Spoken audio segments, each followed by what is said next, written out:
घर सोडून गेलेले किंवा हरवलेले 64 जणांना खुबाळकरांनी 11 महिन्याच्या कालावधीत शोधून काढलं.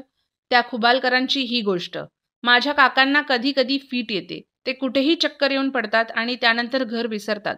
2 महिन्यांपूर्वी ते नेहमीप्रमाणे सकाळी 7 वाजता उठून लकडगंजला गेले होते, पण सायंकाळ झाली तरी काका घरी आले नाहीत. आम्ही त्यांचा खूप शोधलं, पण काका कुठेच भेटले नाहीत.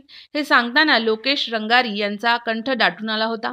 त्यांचे 55 वर्ष काका श्याम रंगारी हे नागपुरातील शांतीनगर भागातल्या आंबेडकर नगरमध्ये राहतात. पण एक दिवस ते घरातून गेले तर परतलेच नव्हते. शेवटी त्यांनी शांतीनगर पोलीस ठाण्यात तक्रार दिली. त्यानंतर शांतीनगर पोलीस ठाण्याचे हेड कॉन्स्टेबल सुधीर खुबाळकर यांनी लोकेश यांच्या काकांना शोधून कुटुंबासोबत भेट घालून दिली. खुबाळकरांनी फक्त रंगारी यांचे काकाच नाही तर अशा अनेकांना शोधले आहे.